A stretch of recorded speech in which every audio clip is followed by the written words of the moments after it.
나는 이제 이 집을 팔기로 했다. 네? 그게 무슨 소리예요? 어머니, 농담이시죠? 설마 진심이신 건 아니시죠? 농담 아니야. 난 진지해. 어머니, 그럼 우리 보고 어디 가서 살라고요? 이딴 말 같지도 않은 얘기 하시려고 여기로 부르신 거예요? 기가 차서 진짜. 너희한테 한 푼 안 받고 집 살게 해줬으면 그동안 감사하다고 말이라도 하는 게 순서 아니니. 사춘기 소녀 마냥 굴지 마세요, 제발. 그 모습을 보니 마음이 아팠지만 이미 결심한 일이었어요. 서연아, 일어나. 이제 와서 그런 말이 무슨 소용이 있겠니? 내가 진심으로 반성하는 게 아니라는 걸 나도 알아. 이 집을 팔아서 의미 있는 곳에 기부하려고 해. 나도 이 나이 먹고 의미 있는 일을 하고 싶단다. 기부요? 서연이가 갑자기 소리를 질렀어요. 미쳤어요? 그걸 왜 남한테 줘요? 어머니, 정신 차리세요. 안녕하세요. 저는 올해 72세 정금자라고 합니다. 40년 동안 초등학교 교사로 일하다 퇴직한 평범한 할머니예요. 우연히 이 채널을 알게 된 이후로 즐겨 듣다 제 이야기를 쓰게 될 줄은 몰랐는데 제 마음 한구석이 너무 아파서 이렇게 글을 쓰기로 했습니다. 아이들을 가르치는 일이 제 전부였고 그 시간들이 제게는 가장 소중한 보물이었죠. 학교에서 아이들과 보낸 매 순간이 행복했어요. 아이들은 저를 금자 선생님 하고 부르며 달려와 안기곤 했죠. 그때마다 가슴 한켠이 뭉클해지곤 했답니다. 이런 아이들의 순수한 마음이 제게는 큰 위로가 되었어요. 어쩌면 그건 제가 어린 시절 고아원에서 자랐기 때문인지도 모르겠네요. 사랑을 받지 못하고 자란 제게 아이들의 맑은 눈빛은 그 무엇보다 소중했거든요. 고아원에서의 기억. 지금도 선명하게 남아있어요. 추운 겨울날 담요 한 장을 둘이서 나눠 덮고 잤던 기억. 생일이면 작은 찐빵 하나를 서로 나눠 먹던 기억. 그때는 너무 힘들고 외로웠지만 그 시절이 있었기에 지금의 제가 있는 것 같아요. 20살이 되어 고아원을 나올 때 원장 선생님께서 이런 말씀을 해주셨어요. 금자야, 너는 앞으로 많은 사랑을 받을 거야. 그리고 그 사랑을 또 다른 이들에게 나눠줄 수 있는 사람이 되어야 한다. 그 말씀을 가슴에 새기며 살았어요. 교대에 진학해서 선생님이 되기로 결심한 것도 그 때문이었죠. 낮에는 학교에서 공부하고 밤에는 식당에서 설거지를 하며 학비를 벌었어요. 힘들었지만 제가 꿈꾸던 선생님이 될 수 있다는 희망 하나로 버텼답니다. 26에 첫 발령을 받았을 때의 기쁨은 아직도 잊을 수가 없어요. 그리고 그해 겨울 같은 학교 체육 선생님이었던 제 남편을 만났죠. 남편은 제 상처 입은 마음을 따뜻하게 보듬어주는 사람이었어요. 금자 씨, 당신은 참 예쁜 사람이에요. 겉모습도 예쁘지만 그 마음이 더 예뻐요. 그렇게 우리는 연애를 시작했고 1년 후에 결혼했어요. 결혼식은 소박했지만 저희 두 사람에겐 더할 나위 없이 행복한 날이었죠. 그리고 그 이듬해 우리의 아들 재석이가 태어났어요. 여보, 우리 아들 얼굴 좀 봐요. 당신을 쏙 빼닮았네요. 아니에요. 여보 눈매랑 똑같아요. 우리 아들 참 예쁘게 태어났네요. 하지만 행복은 오래가지 않았어요. 재석이가 5살 되던 해 남편은 갑작스러운 심장마비로 하늘나라로 떠나고 말았죠. 그때 저는 무너질 것만 같았어요. 하지만 우리 재석이를 보며 다시 일어섰죠. 엄마가 널 위해서라도 꼭 힘을 낼게. 밤늦게까지 일하고 돌아오면 어린 재석이가 현관문 앞에서 졸며 저를 기다리고 있었죠. 한 푼 두 푼 모아서 마침내 제 집 아파트를 장만했을 때는 정말 꿈을 이룬 것만 같았어요. 허리가 휘어질 정도로 힘들었지만 이 집에서 우리 아들이 행복하게 살 수 있을 거야라는 생각으로 버텼거든요. 재석이는 35살이 되어서야 결혼을 했어요. 며느리 서연이를 처음 본 건 맞선 자리였는데 참 예쁘고 똑똑해 보였죠. 사교육 업체에서 매니저로 일한다고 했어요. 어머님, 저는 항상 어머님 같은 분을 롤모델로 삼고 싶었어요. 남에게 베풀 줄 아는 참 교육자라고 재석 오빠한테 많이 들었거든요.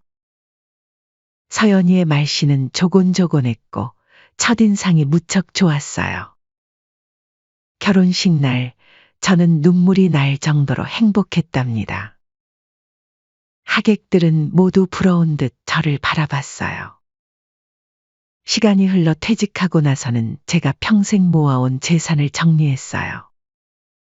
남편이 남긴 보험금과 퇴직금 그리고 제가 모은 돈으로 장만한 이 아파트를 아들 내외에게 물려주기로 했죠. 시세로는 10억이 넘는 큰 재산이었지만 저는 전혀 아깝지 않았어요. 재석아, 며느라 이제 이 집은 너희 거야. 엄마는 작은 집으로 이사 갈 테니 너희가 여기서 편하게 살면서 행복하게 지내면 돼. 그날 아들과 며느리는 저에게 계속 감사하다는 말을 했었죠. 어머니, 이 은혜 절대 잊지 않겠습니다. 제가 어머님 늘 편하게 모시고 살겠습니다. 나중에야 알게 됐지만 서연이는 그날 친구들과 술자리에서 이런 말을 했다더군요. 시어머니가 이제야 집을 내놓으시네. 어차피 혼자 사시는데 진작 주셨어야 하는 거 아니야? 우리가 전세 살면서 얼마나 고생했다고. 그렇게 전 단칸방으로 이사했어요. 창문 하나 달랑 있는 좁은 월세방이었지만 마음만은 누구보다 편했답니다.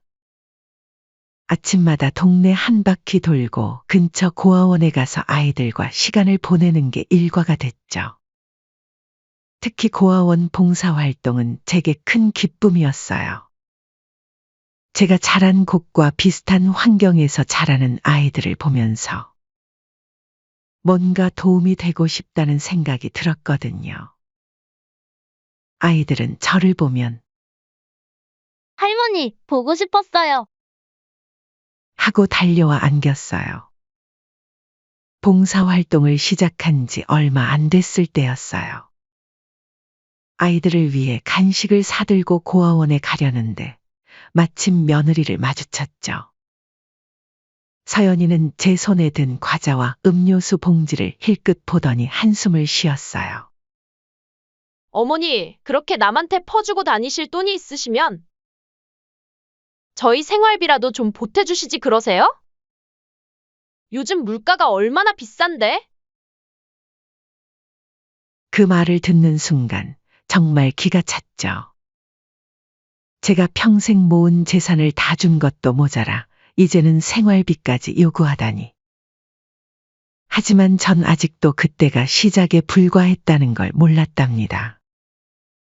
더 큰 시련은 그때부터 시작됐으니까요. 어느 날부터인가 며느리 서연의 태도가 눈에 띄게 달라지기 시작했어요.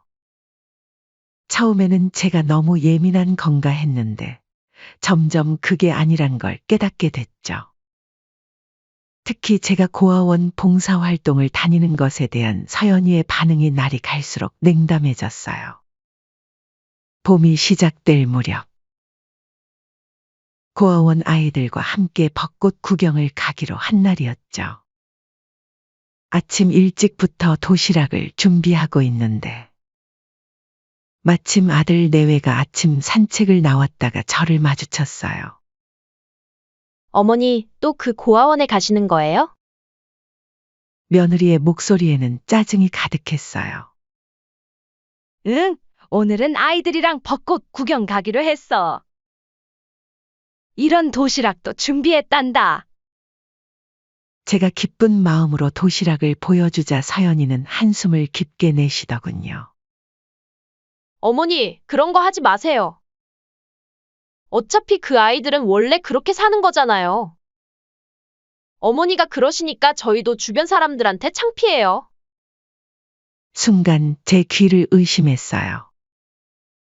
서연아, 그게 무슨 말이니? 어려운 사람 돕는 게 창피하다니? 솔직히 말씀드릴게요.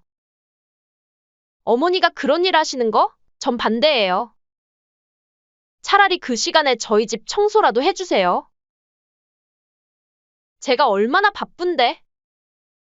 정말 실망이다. 어떻게 그렇게 인색할 수 있니?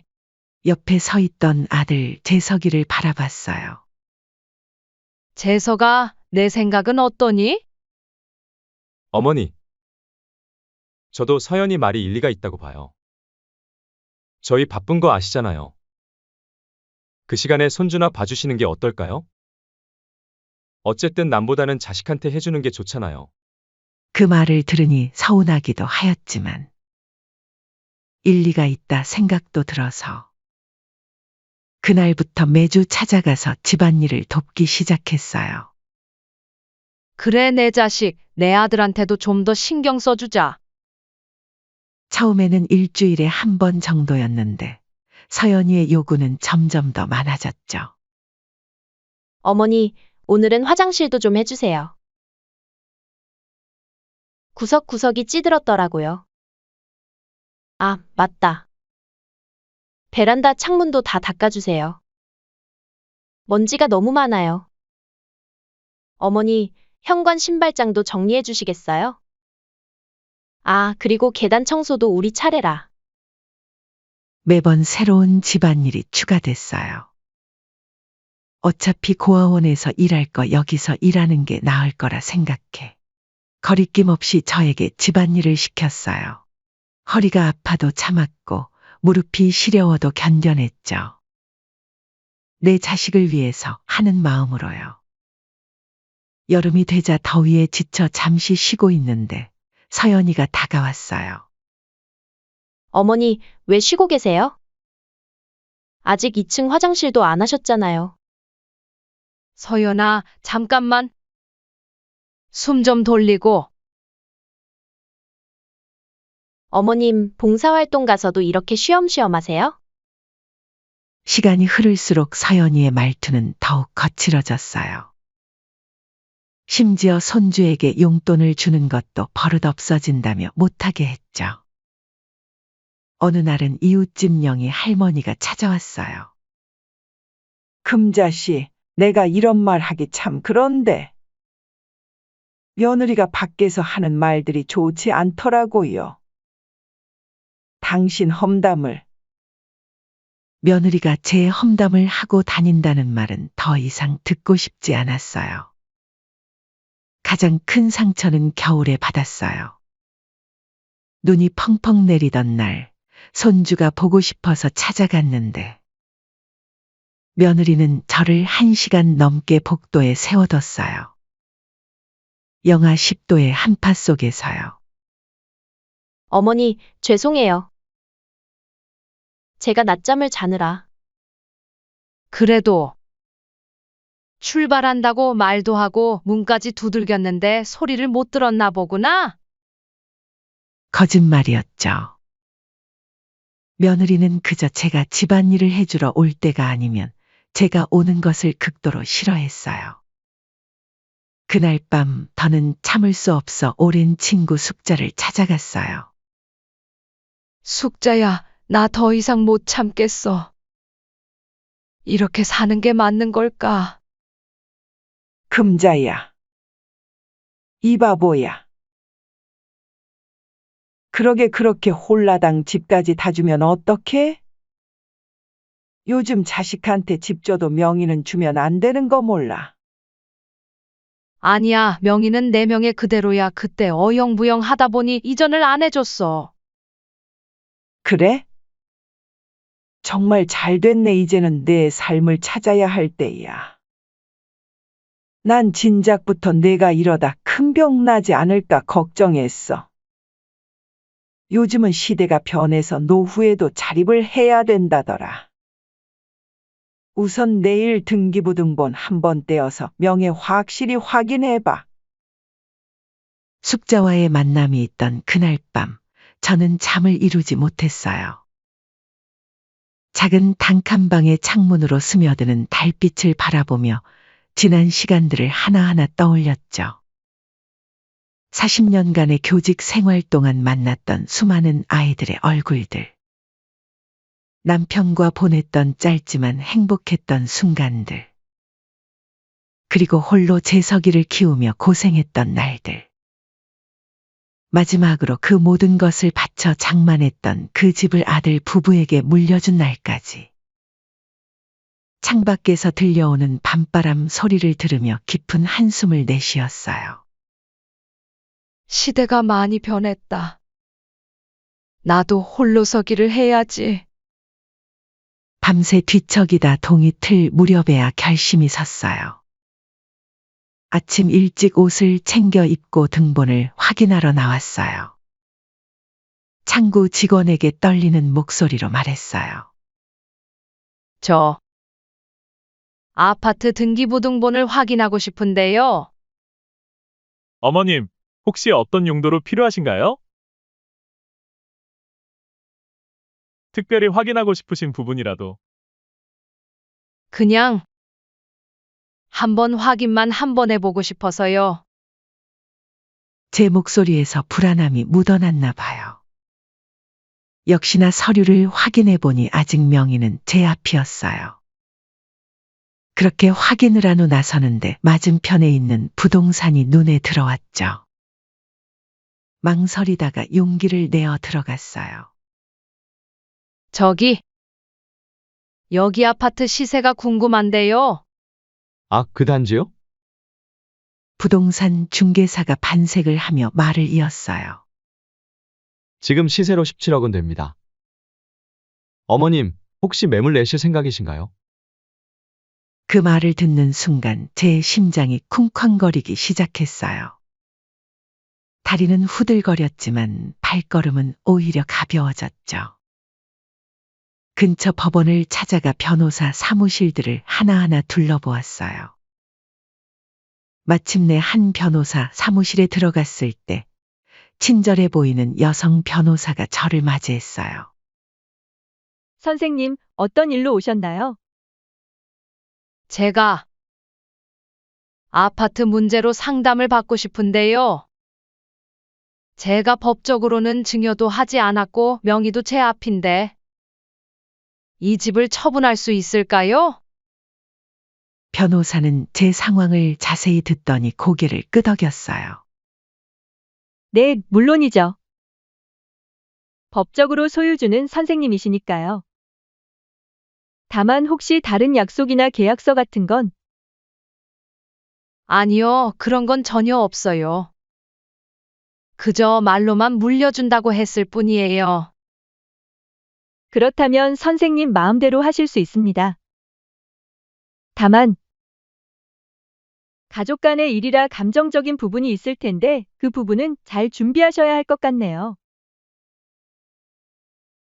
변호사의 말씀을 들으며 마음을 다잡았어요.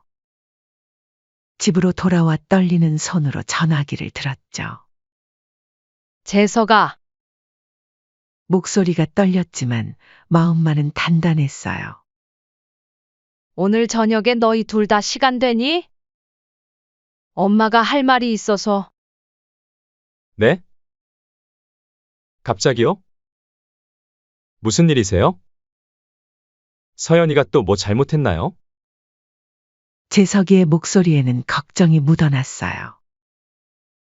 아니, 그게 아니라 그냥 와줄래? 엄마가 꼭 하고 싶은 이야기가 있어.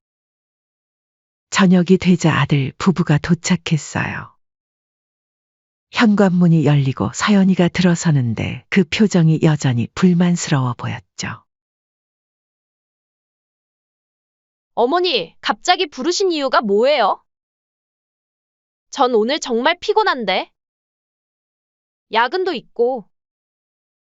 재산 물려준다는 말이라도 안 하시면 정말 짜증날 것 같네요.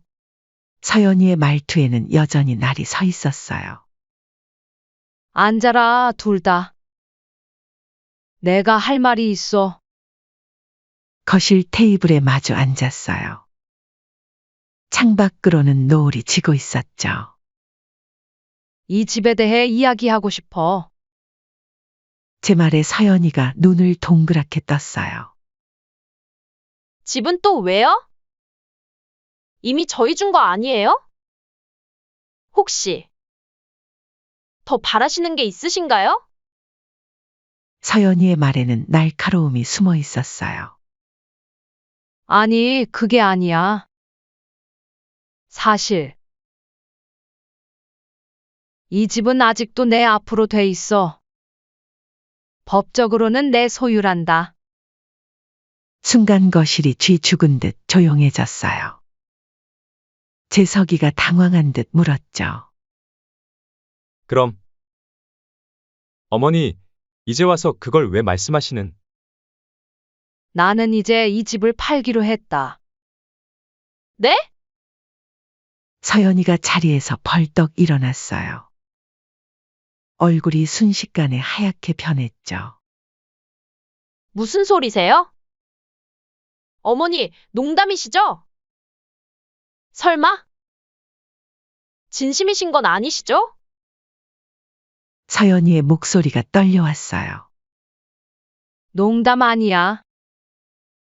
난 진지해. 서연이의 얼굴이 순식간에 일그러졌어요.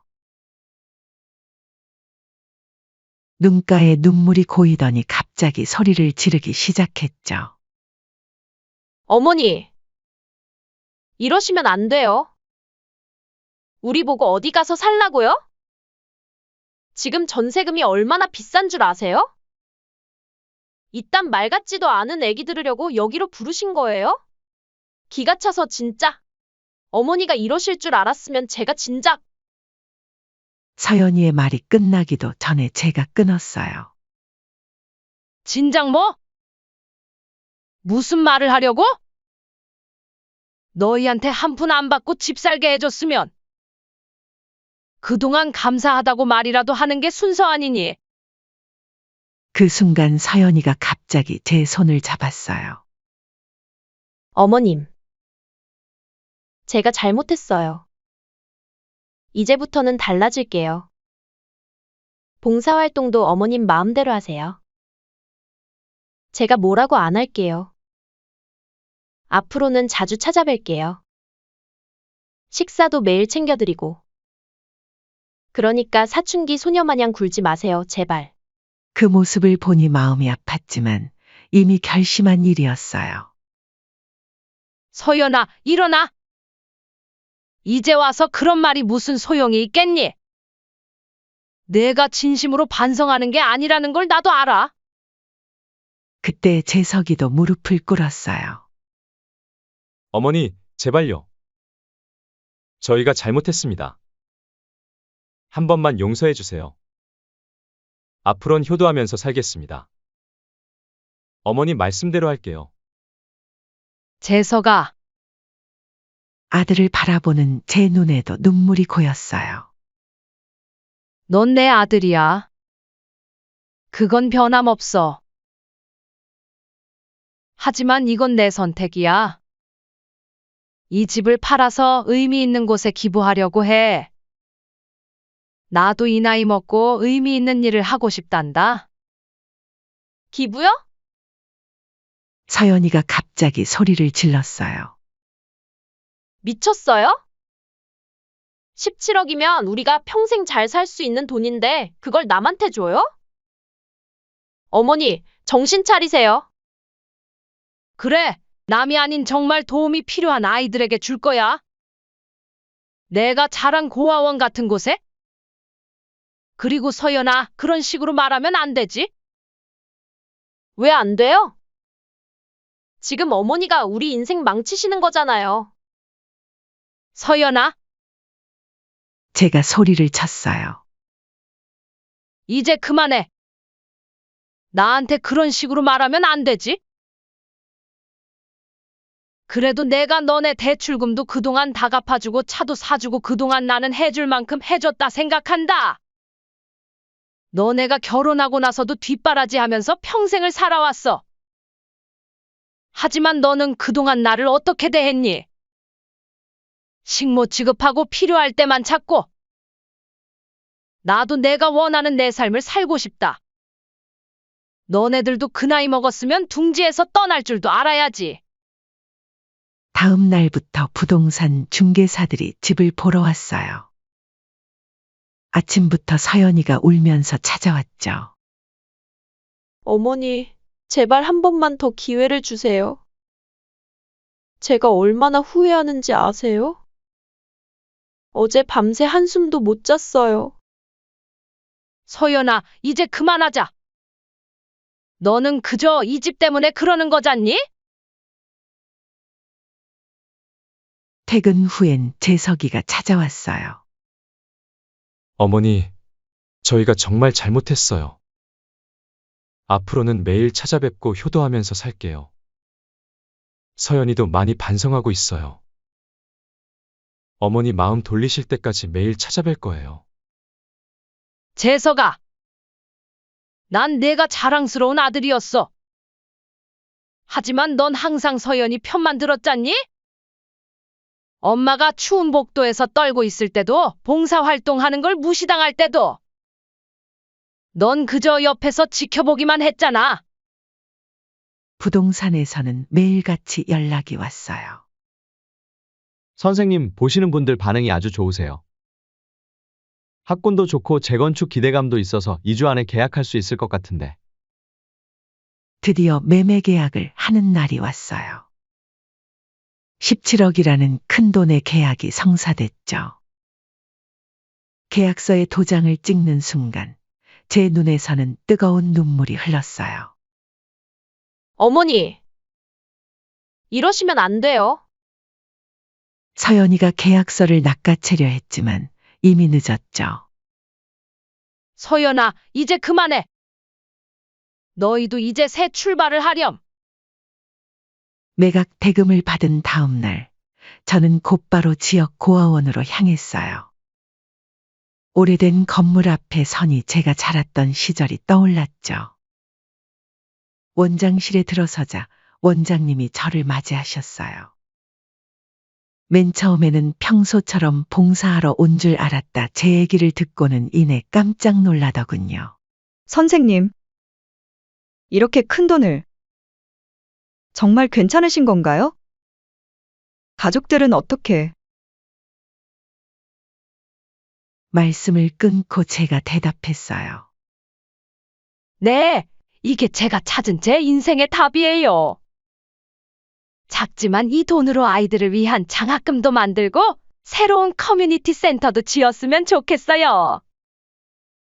원장님, 저도 이곳에서 자랐잖아요. 그때는 우리에게 아무것도 없었죠. 이곳의 아이들에게도 더 많은 기회가 있었으면 합니다. 사소하지만 저부터 바뀌어야 세상도 더 따뜻해질 거라고 믿어요. 원장님의 눈시울이 붉어졌어요. 선생님, 정말 감사합니다. 아이들에게 이런 선물을 주시다니. 그때였어요. 밖에서 아이들의 제잘거리는 소리가 들렸죠. 금자 할머니다. 우리 책 읽어주시는 할머니. 문을 열고 들어온 아이들의 해맑은 미소를 보는 순간 제 가슴이 따뜻해졌어요. 아이들은 제 주위로 몰려들어 안기며 물었죠.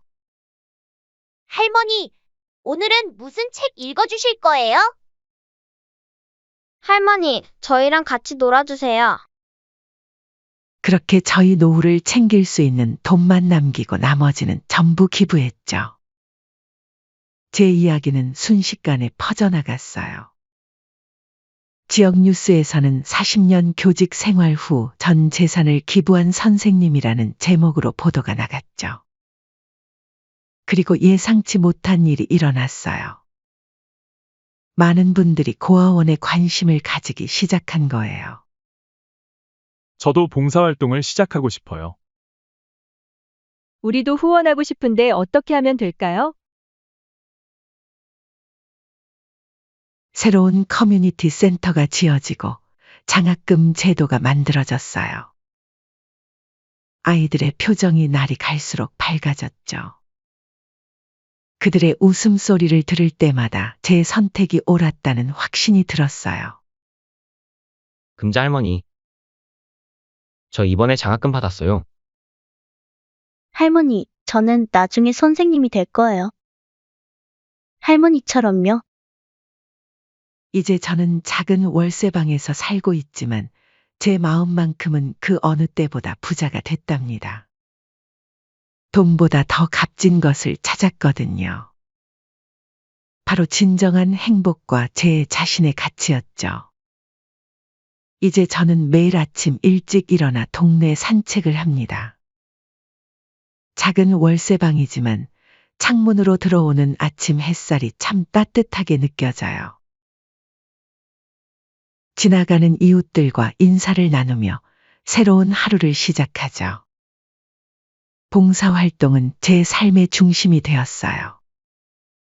제가 기부한 돈으로 세워진 커뮤니티 센터는 이제 지역의 중심이 되었답니다. 노인분들을 위한 프로그램도 생기고 청소년들을 위한 공간도 마련됐어요. 저는 그곳에서 책도 읽어주고 때로는 영어도 가르쳐요. 40년 교직 생활의 경험이 이렇게 다시 빛을 발하네요. 제가 가진 것을 나누면서 오히려 더 큰 행복이 제게 돌아오더군요. 평생 모은 재산을 다 내놓았지만 지금의 제가 더 부자가 된 것 같아요. 마음의 풍요로움이란 게 바로 이런 걸까요? 이제는 더 이상 누군가의 눈치를 보며 살지 않아도 되고, 제가 하고 싶은 일을 마음껏 할 수 있어서 그런가 봐요. 자식이요? 여기 이 사연을 들으시는 모든 어머니들께서는 아마도 자식을 키우느라 평생을 고생하고 희생만 하며 살아오셨을 거예요. 그 정도 했다면 이제는 자식을 위한 삶이 아닌 본인 삶을 살라고 꼭 말씀드리고 싶어요. 그게 꼭 기부나 나무리한 봉사활동이 아니어도 돼요. 오래전부터 하고 싶었던 일들을 지금부터라도 하나하나 해나가시면 어떨까요? 저는 가끔 옛집 근처를 지날 때면 그때의 결정이 옳았다는 생각이 다시 한번 들어요. 그 큰 집에서 마음의 상처를 받으며 살았던 것보다 지금처럼 작은 공간에서 제 뜻대로 살아가는 게 훨씬 더 행복하니까요.